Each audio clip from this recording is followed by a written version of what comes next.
Dad, I've gone blind. I need money for treatment, otherwise I'll be in darkness forever. His daughter sobbed into the phone, breaking her father's heart. He gave her everything he had, 50,000 in 4 months, for doctors, medicine, and hope. But then he saw her laughing, sending a mocking text message. It's easier to fool an old man than a child. She had never been blind. When she realized that I had figured her out, her smile disappeared. Before we continue, please subscribe to the channel and write in the comments what time it is where you are now. The phone shattered my evening like a brick through glass.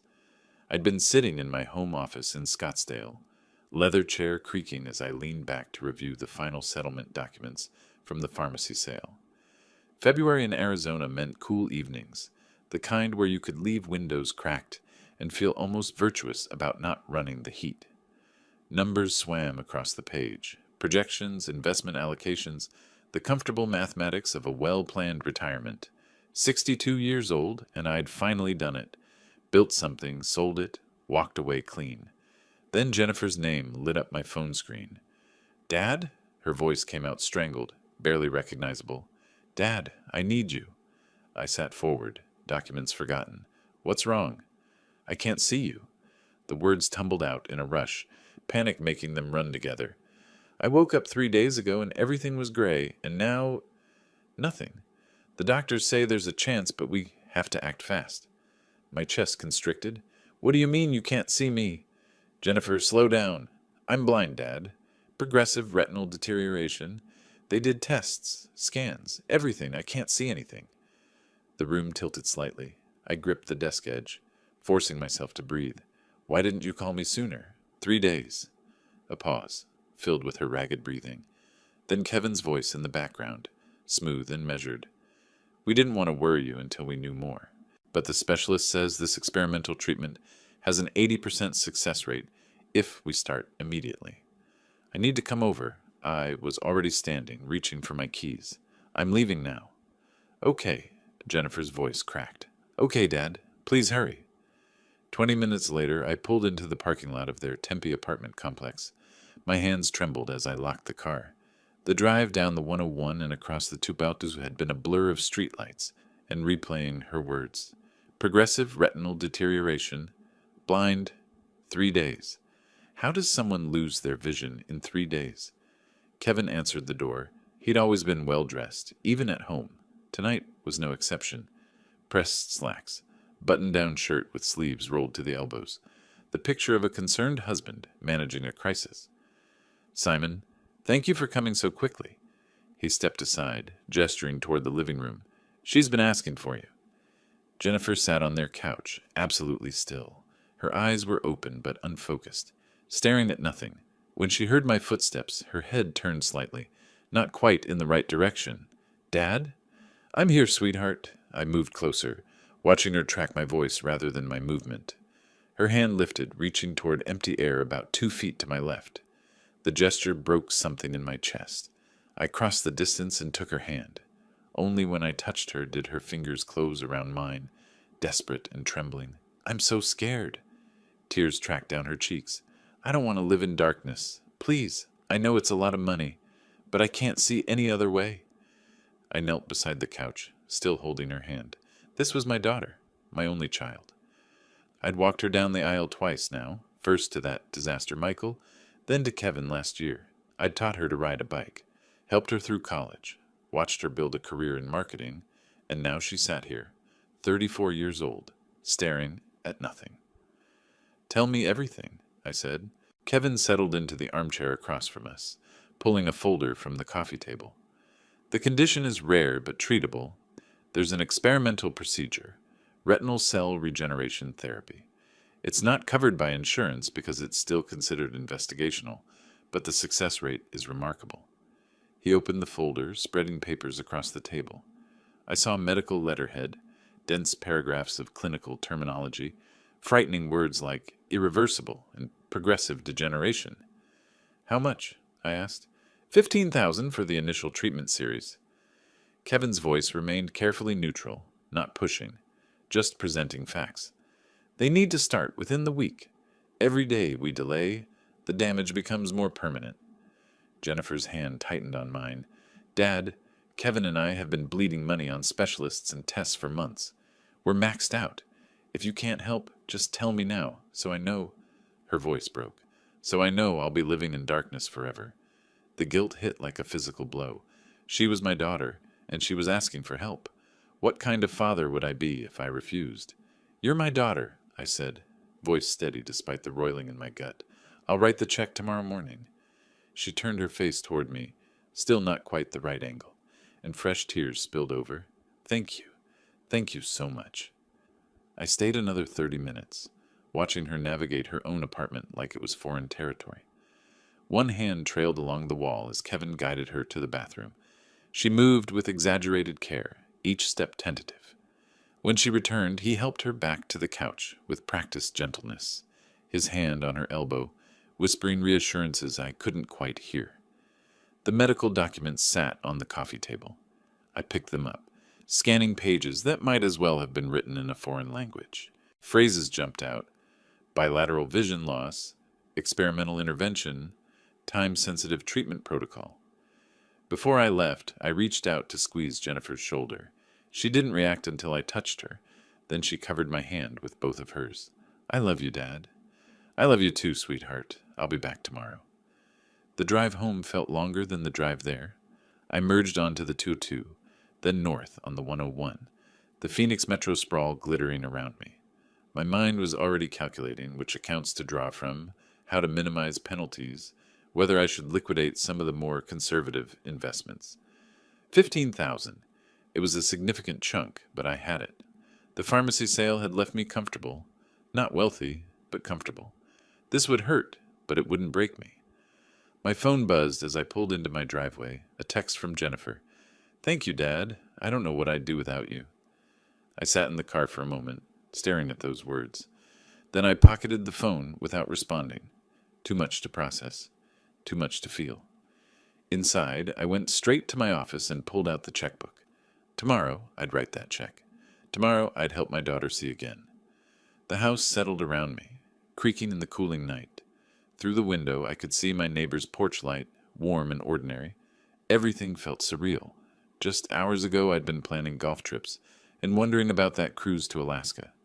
Now I was financing experimental medical procedures. But that's what fathers do. We solve problems. We protect our children. I closed the checkbook and turned off the desk lamp. Tomorrow would be soon enough. Morning light cut through my office blinds in sharp geometric patterns. I'd been awake since 5, unable to sleep past the anxiety churning in my stomach.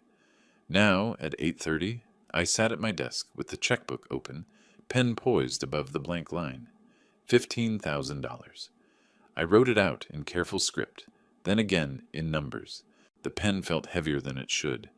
In the memo line, I wrote medical treatment and dated it February 12th, 2025. My account balance, visible on the online banking screen beside me, showed the comfortable cushion I'd built over 40 years of careful planning. This would take a bite, but I'd recover. I tore the check free and folded it into my wallet. The drive to Tempe felt different in daylight. Traffic was lighter, the morning sun making everything look cleaner, more hopeful. Maybe this would work. Maybe in a few weeks Jennifer would call me with good news. Her vision restored, this whole nightmare over. Kevin answered the door again. Simon, come in. Jennifer's resting, but she's been anxious to know if you were coming. Of course I came. I stepped inside, noticing the apartment looked more cluttered than last night. Medical pamphlets scattered across the coffee table, a pill organizer on the kitchen counter, empty tea mugs suggesting a sleepless night for them too. Jennifer emerged from the hallway, one hand brushing the wall, moving with that same tentative care. She wore sweatpants and an oversized shirt, her hair pulled back in a messy ponytail, the image of vulnerability. Dad? She turned her head, not quite toward me. Right here. I crossed to her, touching her arm so she'd know where I stood. Her hands found mine, and I pressed the check into her palm. She ran her fingers over it, feeling the paper. It's 15,000, Kevin said quietly, moving to stand beside her. Simon, I can't tell you how much this means. We'll get her into the clinic today. Jennifer's face crumpled with relief. Thank you, Dad. Thank you so much. I stayed for coffee, listening to Kevin outline the treatment schedule with the confidence of someone who'd researched everything thoroughly. Jennifer sat quietly, her hands wrapped around a mug, occasionally turning her face toward whoever was speaking. The performance was flawless. 3 days later, my phone rang during lunch. "Dad, I'm so sorry to ask again." Jennifer's voice carried that same desperate edge. "But they need to run additional tests before the next treatment phase. It's $3,500. The insurance company is fighting us on every claim." I set down my sandwich, appetite vanishing. "Jennifer, we just paid $15,000. "I know." She sounded close to tears. "But the doctor emphasized we can't delay. Each day matters with retinal conditions. This is standard protocol, apparently. They need to monitor my response to the initial treatment." Kevin's voice came through, authoritative and concerned. "Simon, I've been on the phone with the insurance company for hours. They're claiming it's all experimental and won't cover anything. We're doing everything we can." I rubbed my forehead, feeling the beginning of a headache. "Do you have any savings you can contribute? This is adding up quickly." "Dad, Kevin and I have been bleeding money on copays and specialists for months. We're maxed out." Her voice hardened with hurt. "If you can't help, just tell me now, so I know I'll be living in darkness forever." The guilt was instantaneous and crushing. "No, no, I'll handle it. Your health is what matters. We'll figure out the money." I transferred it that afternoon, watching another chunk disappear from my account. The pattern established itself over the following weeks. Every few days my phone would ring. New urgency, new expense, always delivered with Jennifer's desperate voice and Kevin's supporting medical explanations. Specialized medication, $2,800.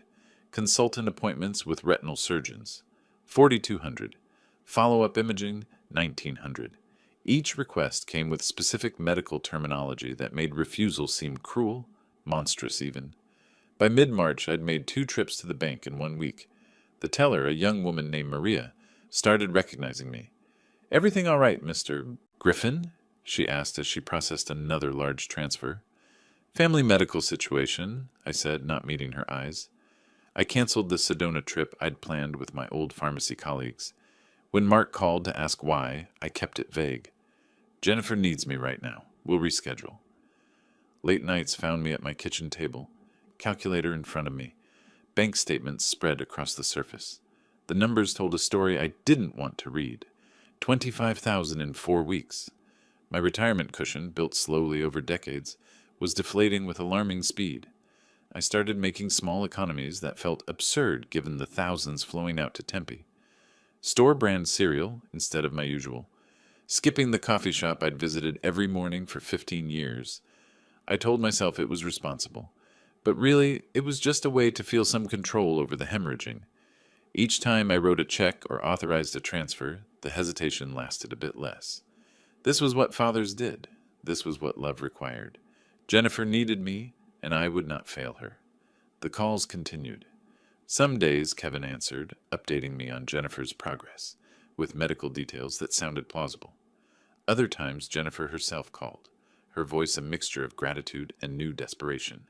The formula worked. Thanked me for the last payment, mentioned slight improvement to give me hope, then introduced the next necessary expense. "Dad, I think I'm seeing shapes," she told me one evening in late March. "The doctor says the treatment is working. My vision is slightly less dark around the edges, but we need to continue the therapy. If we stop now, I could relapse." That word, improvement, hooked into my chest and wouldn't let go. The money wasn't wasted, it was working. We just needed to see it through. I visited their apartment 3 times during those weeks, each time delivering a check in person because it felt more real, more connected than electronic transfers. Each time, Jennifer performed her blindness with heartbreaking consistency. Slow movements, unfocused gaze, reaching for sounds rather than sights. Kevin was always there, the devoted caretaker, answering the door, helping Jennifer navigate, providing updates that sounded medical and legitimate. I never saw Jennifer outside the apartment. She was always there, always recovering, always needing just a bit more help. By late March, I'd reorganized my entire financial picture. I circled accounts I could liquidate without excessive penalties, mentally rescheduled retirement plans, Told myself consulting work was always an option if I needed to rebuild. The pharmacy world would take me back. I wasn't desperate yet, but I was getting there. One evening I sat at my kitchen table with the statements arranged in chronological order. 25,000. In 1 month. My phone lay beside the papers, silent for once. I considered calling my financial advisor, Tom, but what would I say? I'm depleting my retirement savings for my daughter's medical emergency. That sounded exactly like what a good father should do. Tom would probably approve. I gathered the statements and tucked them into a drawer, out of sight. The numbers were depressing, but Jennifer's vision was improving. That was worth any amount of money. The phone rang. Jennifer's name on the screen.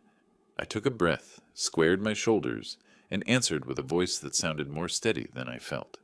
Hi, sweetheart. The number on my computer screen hadn't changed in the 5 minutes I'd been staring at it. $50,000. Early May sunshine cut through my office window, making the dust motes dance. I'd always kept this room neat. Pharmacy owners develop an obsession with order, but lately I'd let things slide. Papers stacked unevenly. Coffee rings on the desk. The calendar still showed March. 3 months. I'd drained every liquid account I had. The settlement from the pharmacy sale, gone. My emergency fund, evaporated. The vacation money, the new car fund, the comfortable cushion I'd built over 40 years, all transferred to Jennifer's medical crisis. My phone rang. Jennifer's name appeared, and something in my chest tightened. Hey, sweetheart, I said, keeping my voice light. Dad, I hate asking again. She sounded tired, apologetic. But the therapist recommended some adaptive home technology, special equipment for vision-impaired people, and there's a specialist in Denver who's had success with cases like mine. Kevin found him through a support group. How much? The question came automatically now. $4,500. I know it's a lot. I'll figure it out. I was already calculating which credit card had available balance. After we hung up, I sat there, looking at my empty accounts. I'd been eating cereal for dinner, canceled my streaming services, started buying the cheapest everything. Meanwhile, I was wiring thousands to my daughter. Something shifted in my mind, not a decision exactly, more like an impulse. I'd bring them groceries, a gesture of support beyond just money. Show them I was thinking about more than just writing checks. 20 minutes later, I loaded bags into my car. Good stuff, the brands I couldn't justify buying for myself anymore. The drive to Tempe was familiar by now. Spring warmth made the desert landscape shimmer, new construction sprouting along the 101 like weeds after rain. I parked in the visitor lot, gathering the bags from my trunk. Their apartment was on the 2nd floor, and I knew the walk well. Bread, milk, fresh vegetables, some decent coffee, small comforts. I'd crossed half the parking lot when I glanced up at the building. The kitchen window was open. 2nd floor, 3 units from the left. I knew that window. Jennifer stood at the counter, phone in hand. She was laughing at something on the screen, her head thrown back slightly. Then she set the phone down and reached for a coffee mug. Smooth, confident, no hesitation at all. The grocery bags suddenly weighed twice as much. I stood frozen, watching her move through the kitchen with complete ease. She opened a cabinet, pulled out a bowl, checked her phone again. Normal, casual. Someone with perfect vision going about their morning. My breath caught, the bags pressed into my palms, handles cutting into skin. I'd seen Jennifer perform blindness dozens of times now. The tentative steps, the searching hands, the unfocused gaze. And here she was, reading her phone screen, navigating her kitchen like anyone would. 30 seconds passed, maybe more. My mind raced through 3 months of panic and sacrifice, trying to find an explanation that made sense. Maybe she was having a good day. Maybe the treatment really had worked and she hadn't told me yet, wanting to surprise me. But she'd asked for more money this morning, for adaptive equipment, for vision-impaired technology. I forced my feet to move, up the exterior stairs, each step deliberate. My expression smoothed into something neutral. The pharmacist's face, calm, professional, revealing nothing. I knocked. Movement inside, footsteps. The door opened. "Simon!" Kevin looked genuinely surprised. "We weren't expecting you. Come in, come in." "Brought some groceries." My voice came out even, controlled. "Thought I'd save you both the trouble of shopping." Jennifer was on the couch, positioned as if she'd been sitting there all along. When she heard my voice, her face turned toward me, not quite at the right angle. Her hand extended, patting the air, searching for the coffee table edge. "Dad, is that you? You didn't have to do that. Kevin helped me up so I can thank him properly." I watched her perform, the careful movements, the manufactured helplessness. Everything I'd seen through that window had been real, and everything I was watching now was theater. "Don't get up." I carried the bags to the kitchen, setting them on the counter beside where she'd been standing minutes ago. "I'll just put these away. How are you feeling today?" "Better, I think." She remained on the couch, her performance flawless. "The new medication is helping. I can sense light and shadow now, which the doctors say is progress." Progress. While this morning she'd been reading text messages. Kevin moved around me, helping to unpack groceries with the proprietary ease of someone comfortable in his space. He looked relaxed, content, not like a man managing a medical crisis, like a man who had everything under control. I stayed 15 minutes, made small talk, asked about upcoming appointments. Jennifer maintained her act perfectly, the right amount of hope mixed with residual fear, gratitude blended with determination. She'd refined it over 3 months. When I left, Kevin walked me to the door. "Thanks for being so supportive, Simon. It means everything to Jennifer, to both of us." "She's my daughter," I said. I walked down those exterior stairs with my hands empty, no grocery bags to carry now. At my car, I sat in the driver's seat, engine off, staring up at that kitchen window. Empty now, just an open rectangle with curtains moving in the breeze. My phone buzzed, a text from Jennifer. "Thanks for the groceries, Dad. You're the best." I read it twice, 3 times. The best. I set the phone on the passenger seat and started the engine. My hands were completely steady on the steering wheel. But my mind was moving fast, clicking through facts like inventory counts, organizing information the way I'd organized prescriptions for 40 years. Systematic, methodical, thorough. The drive home passed in a blur of calculations. Darkness filled my living room. I sat in my recliner, lights off, watching shadows shift across the ceiling as cars passed outside. The untouched dinner plate sat on the side table, pasta congealing. I kept seeing that window, Jennifer's casual movements, her laughter, the way she'd picked up that coffee mug without a single tremor of uncertainty. Then her performance on the couch, the searching hands, the unfocused eyes. 3 months, $50,000. Every scared phone call replayed in my memory, and now they all sounded different, calculated, scripted, unless I'd been wrong. Maybe the light had played tricks. Maybe I'd seen what I expected to see, not what was real. Dawn crept through the windows, gray and gradual. I hadn't slept, hadn't moved except to shift position when my back protested. By 7, I'd made my decision. I needed certainty. At 7:30, I was parked 3 spaces down from Kevin's sedan, in their apartment complex. My coffee cooled in the cup holder while I watched their door. Early morning traffic hummed on the nearby street. A neighbor left for work. Someone walked a dog. Their door opened at 9:15. Jennifer stepped out first, wearing jeans and a fitted jacket. She walked down the exterior stairs with perfect confidence, pulled out her phone, started scrolling while Kevin locked the door behind them. She laughed at something on the screen, showed it to Kevin. He grinned, touched her shoulder. 2 people starting their day. Nothing unusual, except one of them was supposedly blind. They got in Kevin's car. I waited until they'd pulled out, then followed. Morning traffic was moderate. Enough cars to provide cover, not so many that I'd lose them. They headed north on Scottsdale Road. I stayed 3 cars back, my pharmacy training kicking in. Observe, document, remain objective. Fashion Square Mall. They parked on the 2nd level of the garage. I found a spot several rows away and followed on foot. Inside, the mall was just opening. Stores raising metal gates, displays being arranged. Jennifer and Kevin walked like any couple shopping together.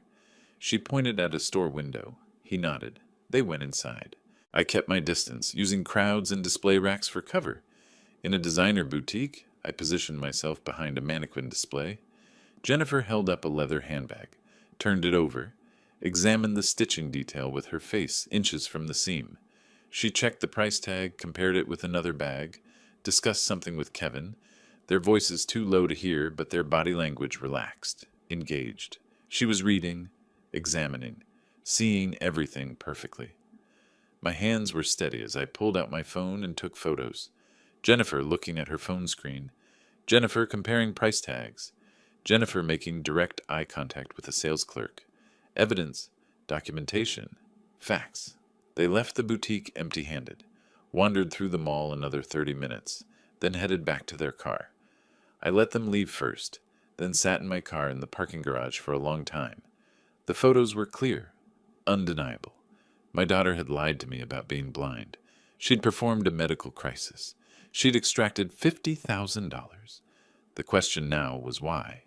Evening, I drove back to their apartment for the third time in 2 days, an orange juice container from my fridge providing the excuse. Kevin answered the door, relaxed and unsuspecting. You didn't have to make another trip. We could have picked some up. Just wanted to make sure you had everything. I stepped inside. Jennifer called from the kitchen, maintaining her performance. Dad? Again? You're spoiling us. I'm just making tea. Want some? No thanks. I can't stay. I moved toward the coffee table. Her phone lay face up, the screen lit with a notification. I stopped beside it, angled my body so Kevin couldn't see my hands, and pulled out my phone. Opened the camera, pointed, clicked. The text message was partially visible on her lock screen. From someone named Bethany. Easier than fooling a child. Just a bit more and we can pay off Kev's debts. I photographed it in under 10 seconds. Dad? What are you doing? Jennifer stood in the kitchen doorway, tea mug in hand. Her voice had changed. Sharper, uncertain. She wasn't performing anymore. I straightened, phone back in my pocket. Just checking if I left my reading glasses here yesterday. But something in my tone must have shifted. Or maybe it was where I'd been standing.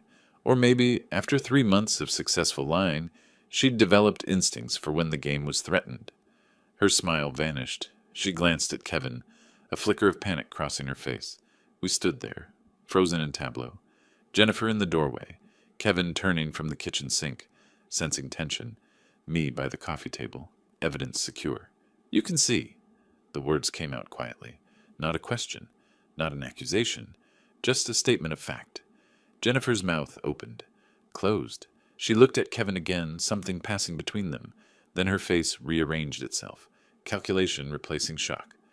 Dad, I don't know what you're talking about. I've been practicing moving around without help, that's all.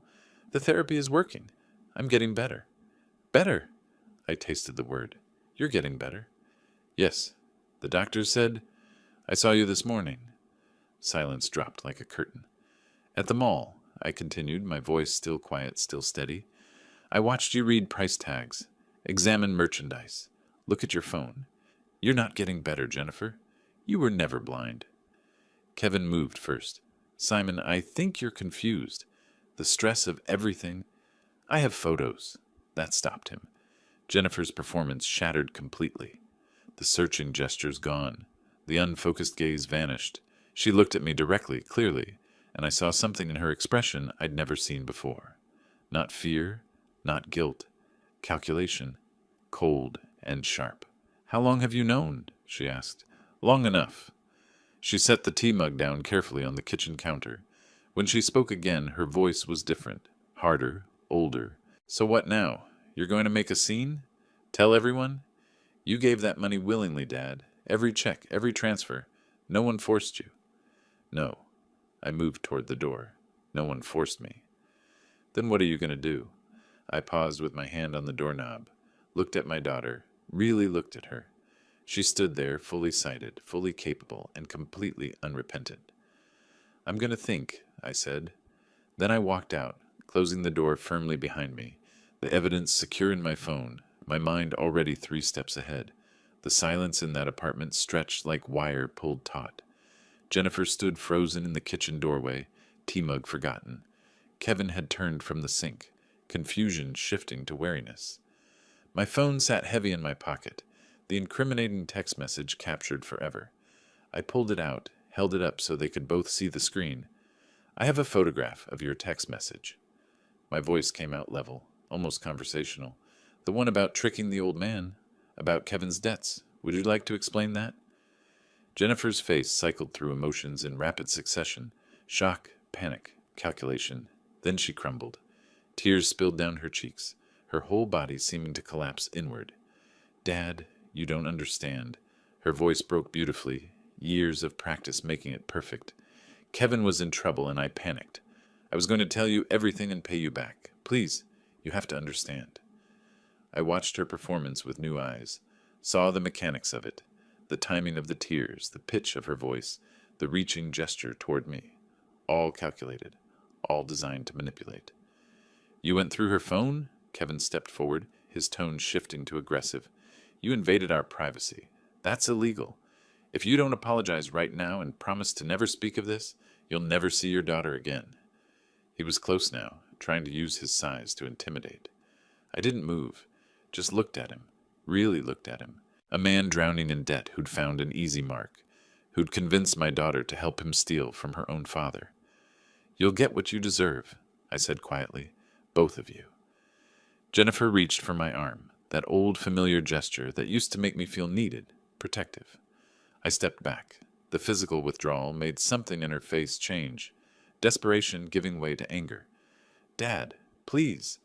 I walked past her, out the door, down those exterior stairs. My car was where I'd left it. I got in, started the engine, and drove home in complete silence.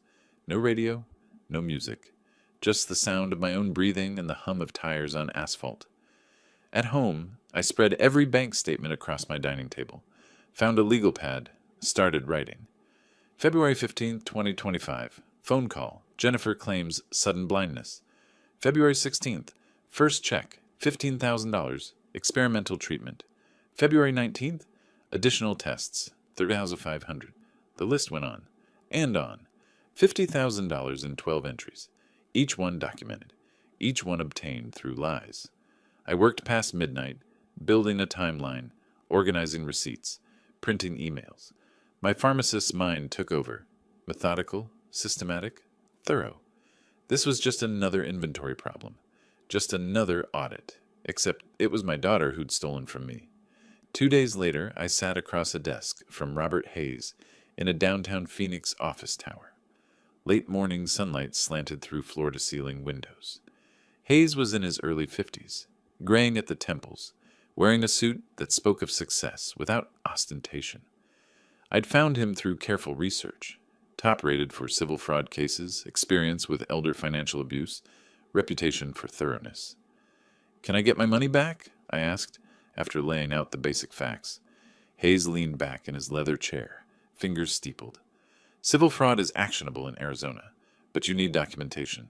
Proof the money was obtained through deliberate false representation. Can you get that?" "I have photos of her shopping, reading, driving. I have a text message admitting the deception." "That's a good start." Hayes pulled a legal pad closer. "But we need more. Surveillance documentation showing pattern of behavior. Evidence the disability claim was fabricated from the beginning. Background on motive. You mentioned debts?" "Kevin Morrison, her husband. The text mentions his debts." "We'll need financial records there, too." Hayes made notes. "I know an investigator. Former police, very thorough. She can document everything we need for court. It'll take about 2 weeks. Cost around $3,000. I thought about my depleted accounts, the credit card I'd used for groceries. 3,000 more. "Do it." Hayes made a call. 20 minutes later, I had an appointment for that afternoon.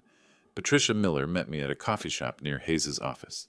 She was mid-40s, no-nonsense demeanor, notepad already open when I arrived.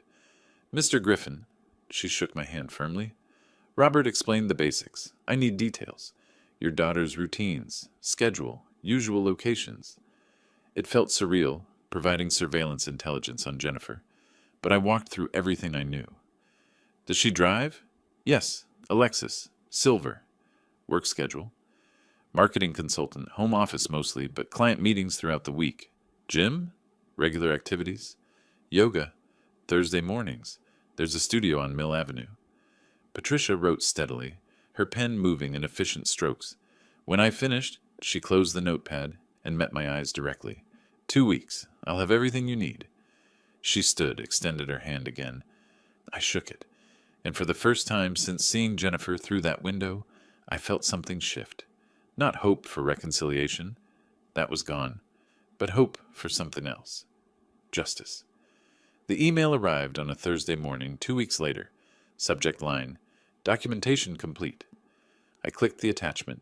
47 photographs, 3 video files, a credit report, real estate commission complaints, a detailed surveillance log. I opened the first photo. Jennifer behind the wheel of her Lexus, sunglasses on, head turned to check her blind spot. The casual confidence of someone with perfect vision. Next photo, Jennifer at a fitness center, following the instructor's visual demonstrations in a yoga class. Another, Jennifer at an outdoor cafe, examining a menu, laughing at something her friend said. Each image was time-stamped, GPS tagged, professional, irrefutable. Patricia's report was clinical. Subject exhibited normal vision in all surveillance situations. She drives daily, uses smartphone without assistive technology, participates in activities requiring visual acuity. No evidence of visual impairment observed. I clicked on Kevin's credit report. $78,000 across multiple credit cards and a personal loan. The motive quantified. Then the real estate commission complaints. A 2023 ethics violation. Kevin had failed to disclose foundation issues on a property sale. The client discovered it during the final walkthrough. Kevin's defense, he didn't think it was significant. A pattern of deception, not just with me. A character trait. I printed everything, added it to my case file. The folder had grown thick over 2 weeks. That afternoon, I drove to the Desert Valley Senior Center. Hayes had mentioned they offered free legal consultations on Thursdays. I arrived early, parked in the community lot, walked through glass doors into a building that smelled like coffee and old books. A sign in the lobby. Family Financial Abuse Support Group. 2 p.m., room 3B. I stood there reading it. The meeting was in 10 minutes. The legal consultations didn't start until 3. Something pulled me down the hallway. Room 3B held a circle of chairs, maybe 10 people already seated. An older woman at the front noticed me hovering in the doorway. "Come in, please. We're just starting." Her smile was warm, unforced. "I'm Betty Walsh." I took a seat in the back. People shared stories. A man in his 70s whose grandson had forged his name on checks, 12,000 before he noticed. A woman whose daughter-in-law had emptied a joint account. Another whose caregiver had used his credit card for online shopping. Betty listened to each one with complete attention, offering no platitudes, just presence. "Financial abuse from family cuts deeper than money," she said during a pause. "It's trust destroyed. It's wondering if you meant anything beyond your bank account." The words hit like they were meant for me specifically. After the session, as people filtered out, Betty approached. She moved with the efficiency of someone comfortable in her own body, her gray hair cut short and practical. "You didn't share," she said, not accusatory, just observant. "First time here. Coffee?" She gestured toward the small cafe down the hall. Sometimes it's easier to talk one-on-one. I found myself nodding. We settled at a corner table, 2 paper cups between us. Betty waited, not pushing, just available. "My daughter pretended to be blind," I heard myself say. 3 months, $50,000. I kept writing checks because I thought I was saving her from darkness. Betty's expression didn't change. No shock, no judgment, just understanding. "My son told me his business was failing, needed emergency capital." Her voice was matter-of-fact. "I gave him everything I had liquid, 30,000. Found out later he spent it on his girlfriend's boutique startup. He wasn't even sorry, just angry I discovered the truth." "When?" 4 years ago." She sipped her coffee. "Took me 2 years to stop checking my bank account 3 times a day. Another year to trust anyone again." "How did you—" I searched for the right words. "How do you get past wanting them to hurt the way they hurt you?" "You don't get past it. You get through it. There's a difference." Betty set her cup down carefully. "Justice matters, but it can't be the only thing. Otherwise, they've stolen more than your money. They've stolen who you are." We talked for 90 minutes. I told her about the window, the surveillance, the evidence. She told me about her legal process, her son's partial restitution, the relationship that never fully recovered. She didn't try to fix anything, didn't offer solutions. Just listened, shared, understood. When we finally stood to leave, Betty pulled a business card from her purse, wrote something on the back. "Call if you need to talk. Sometimes it helps to hear from someone who's been there." I looked at the card. her cell number in neat handwriting. "Thank you. You'll get through this, Simon. Different than you expect, maybe. But you will." Driving home, Betty's card sat on the passenger seat. Evening was settling over Phoenix, the sky turning that particular shade of amber that made everything look softer than it was. My phone buzzed. Text from Robert Hayes. "Got your message about evidence. Let's meet Friday to review and discuss filing timeline." I typed back, one-handed at a stoplight. "Friday works." Another buzz. Jennifer's name. I didn't open it, just saw the preview. "Dad, please, can we talk? I want to explain." I set the phone down without responding.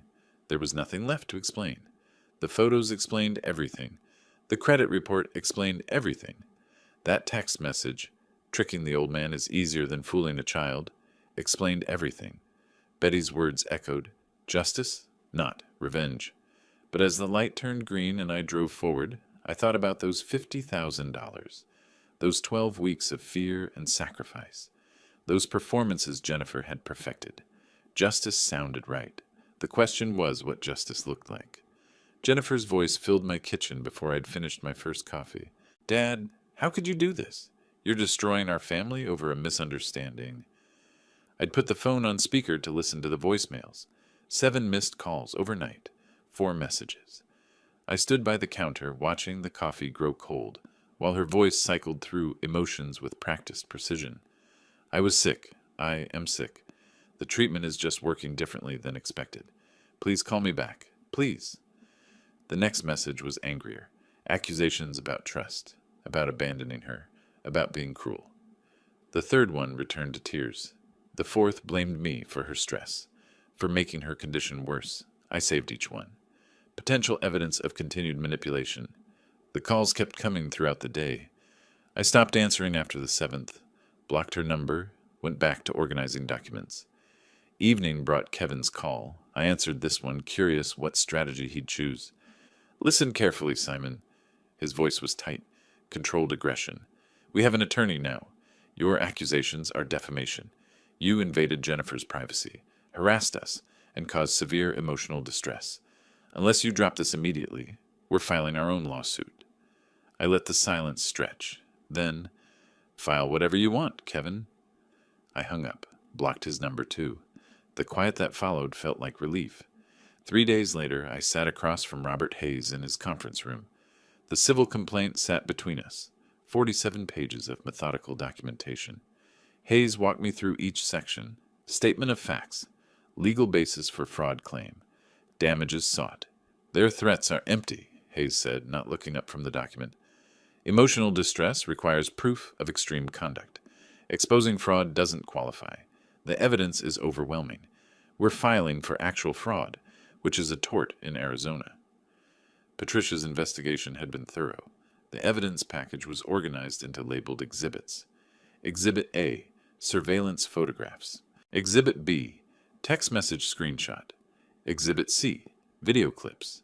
Exhibit D, Kevin's financial records. Exhibit E, the medical records investigation. That last one was devastating. Hayes's investigator had contacted the clinic Jennifer claimed was treating her. The administrator's response had been clear. No patient records for Jennifer Griffin. No appointments. No examinations. No billing. She'd never walked through their doors. The entire medical crisis had been fabricated from the beginning.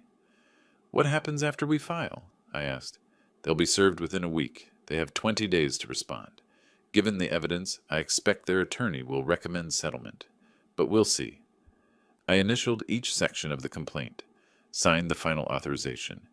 Hayes's assistant prepared the filing package with efficient movements. Complaint, exhibits, civil cover sheet, summons.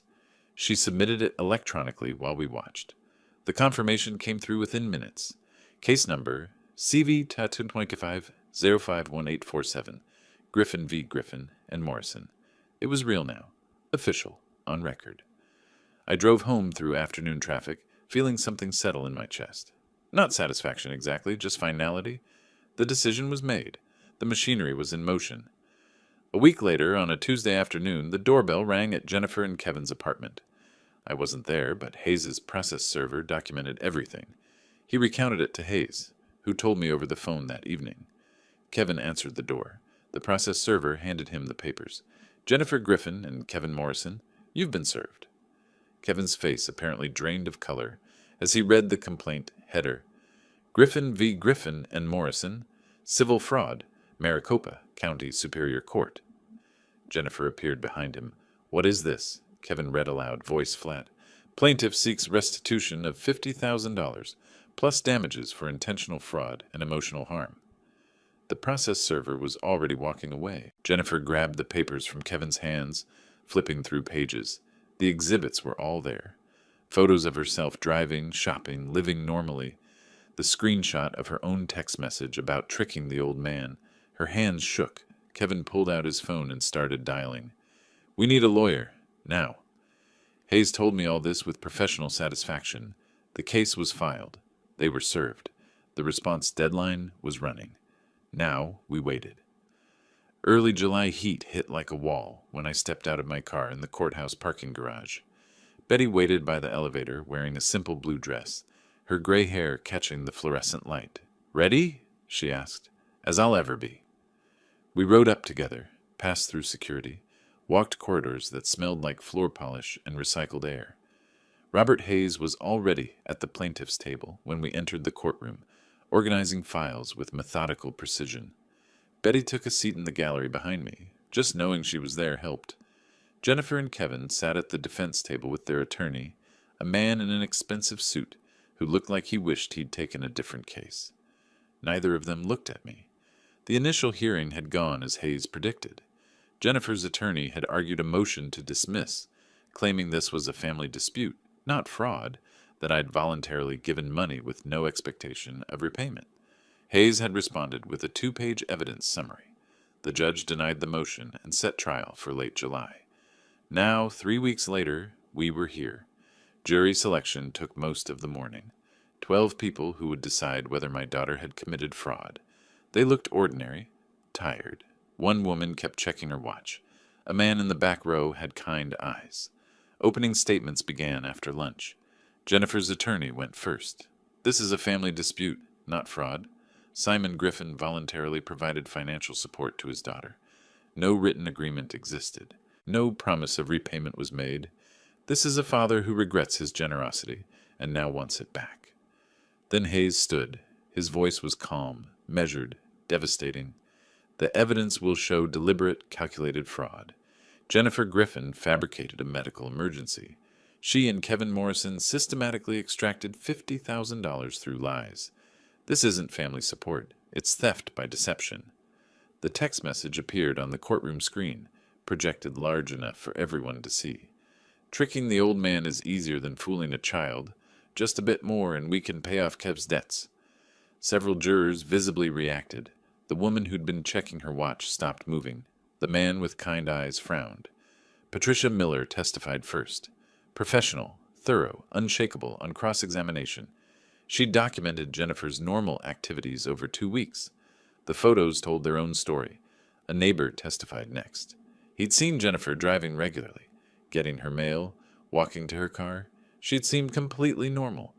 A store employee from Fashion Square remembered her examining merchandise closely, comparing price tags, making eye contact during conversation. No indication of vision problems whatsoever. Then came the medical administrator. Hayes asked the crucial question, "Have you reviewed your clinic's records for Jennifer Griffin?" "Yes, I have. Thoroughly." "And what did you find?" "Nothing. Jennifer Griffin has never been a patient at our clinic. No appointments, no examinations, no treatments, no billing records. She's never walked through our doors." The courtroom went very quiet. I felt Betty's hand find mine during that testimony.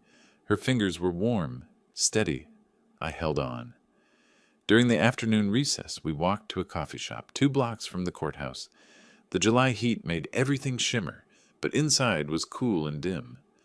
"How are you holding up?" Betty asked. "This can't be easy, hearing it all laid out in court." "It's strange." I stirred sugar into coffee I wouldn't drink. Every piece of evidence validates what I know, but hearing it officially, in front of strangers, it makes it final somehow. She really did this. "She did." Betty's voice was gentle but firm. "And you're doing the right thing, not the easy thing. the right thing. We talked about other things too. Her library work, my pharmacy days, small memories that felt important somehow. The case took up less space in the conversation than I expected. Walking back to the courthouse, I realized I'd laughed twice. Actually laughed. It felt strange and necessary at the same time. The next morning, before testimony resumed, Hayes pulled me aside in the courthouse hallway. Kevin's attorney approached me yesterday evening. Their clients want to discuss settlement. They'll return $20,000 to make this go away. I didn't need to think about it. No. They're offering real money, Simon. More than many fraud victims recover. I want the verdict. I want it in the public record. 50,000 plus damages or nothing.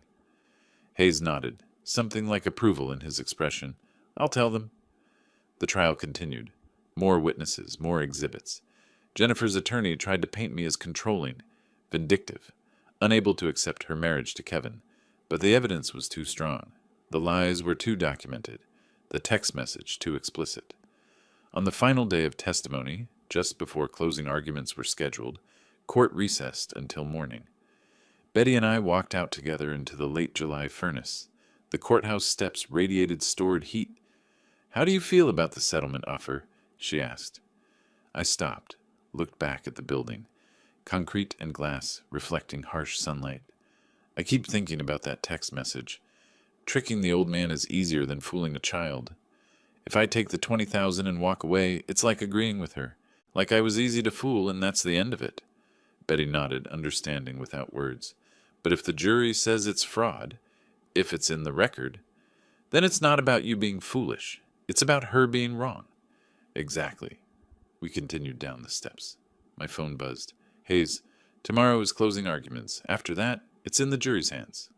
I showed Betty the message. She took my hand, not the brief comfort of the courtroom, but deliberate, chosen.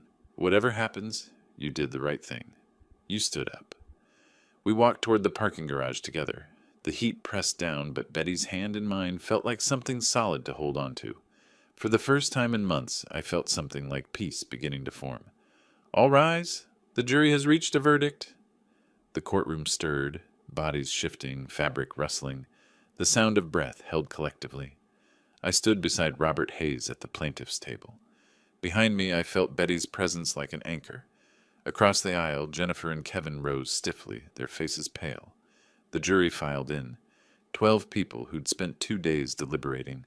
The woman who'd checked her watch during jury selection looked straight ahead. The man with kind eyes glanced at me briefly, then away. The foreperson stood, a woman in her 50s, wearing a blue cardigan. She held a single sheet of paper. The judge nodded. Please read the verdict. We find for the plaintiff, Simon Griffin, on the claim of intentional fraud. Her voice was clear, matter of fact. We award damages in the amount of $50,000 in restitution, $15,000 in compensatory damages for emotional harm. My shoulders dropped. I hadn't realized how tightly I'd been holding them. Jennifer covered her face with both hands.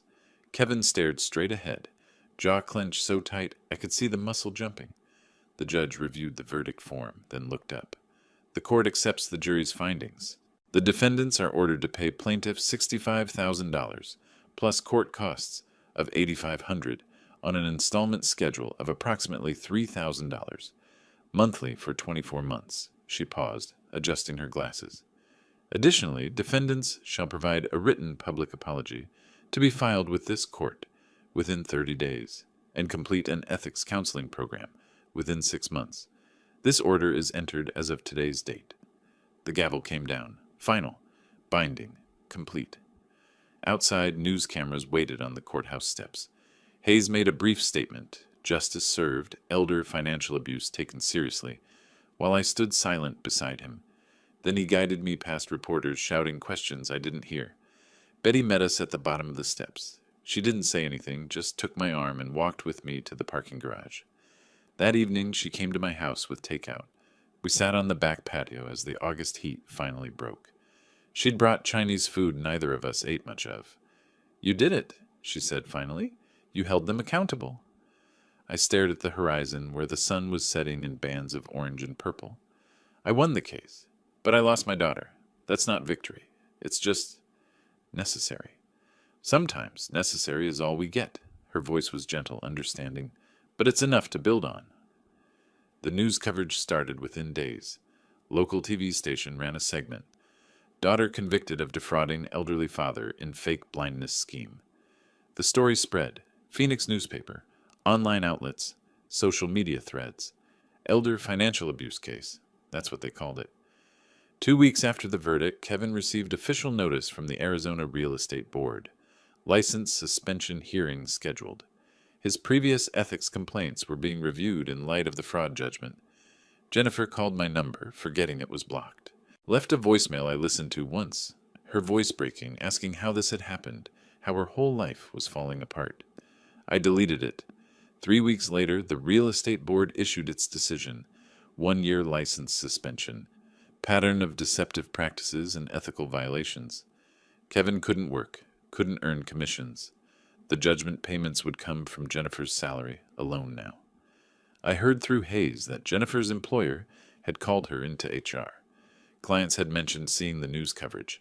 She was reassigned from major accounts to internal projects. Effectively demoted. Her professional reputation damaged, perhaps permanently. The consequences cascaded beyond anything I'd anticipated. But I felt no satisfaction in it. Just a hollow sort of completion. Betty and I spent more time together, not discussing the case, just being. She'd come over for dinner. We'd take walks in the evening when the heat subsided, watch old movies, talk about small things that felt important.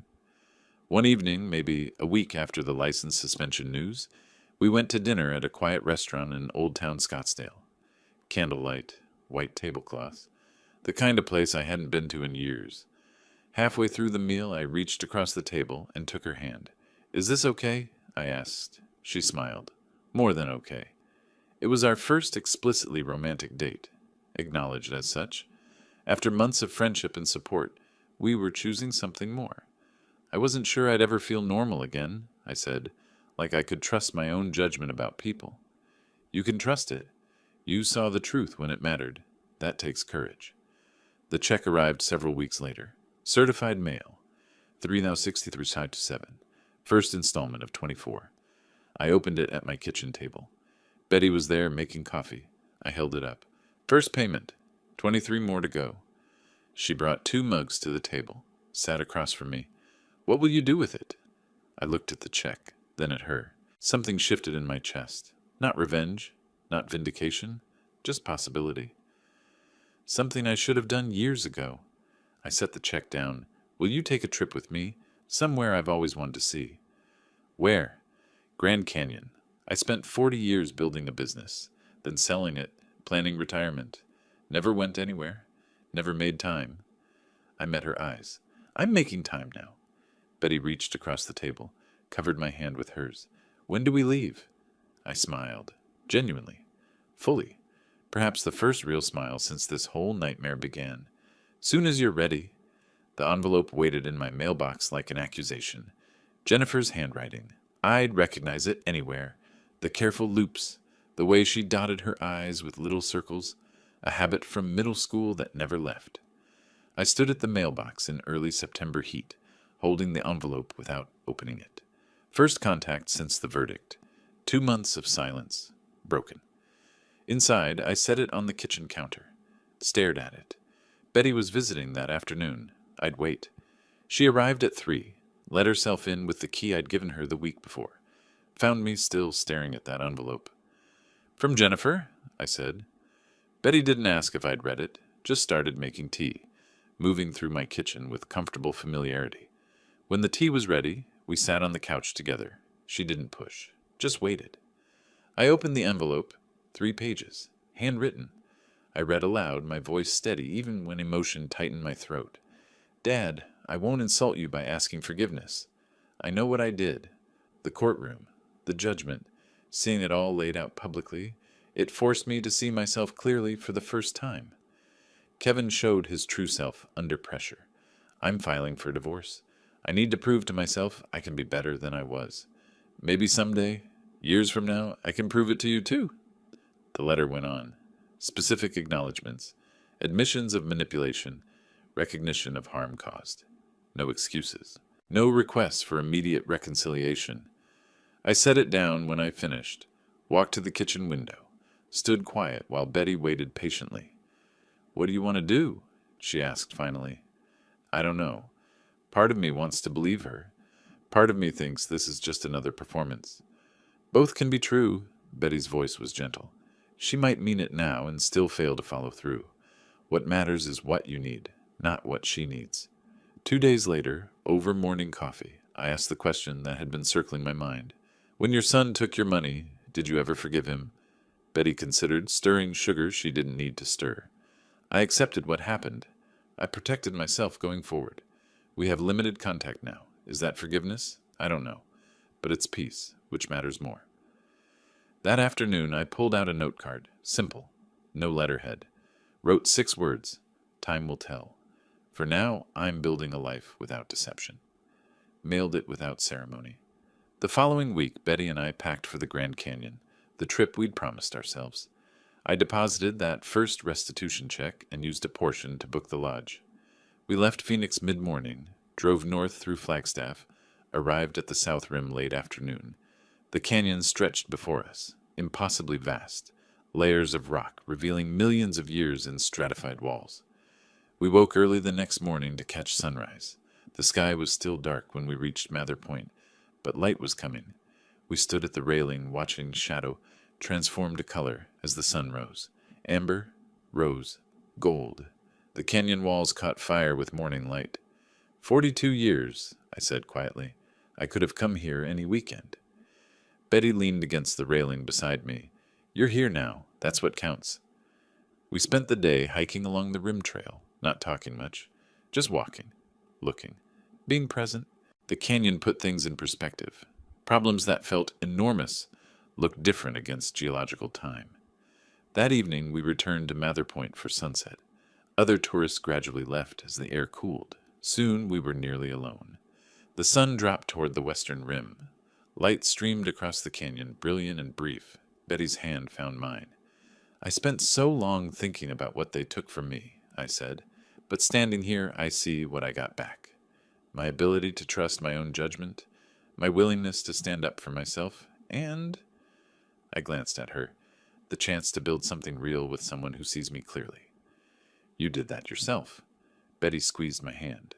"I just had the good fortune to be here while you figured it out." The sun touched the horizon. Light and shadow played across ancient rock. I watched it, and for the first time in a year, the tightness in my chest, the one that appeared the night Jennifer called about her blindness, finally released completely. I didn't defeat Jennifer and Kevin. I defeated the fear that I'd always be easy to fool, always be just the old man with an open wallet. The light faded. Stars began appearing in the darkening sky above the canyon. We turned from the railing and walked back toward the lodge together. And I knew, truly knew, I wasn't walking away from anything. I was walking toward everything that matters. If you like this story, please like this video, subscribe to the channel, and share your impressions of this story in the comments. To listen to the next story, click on the box on the left. Thank you for watching.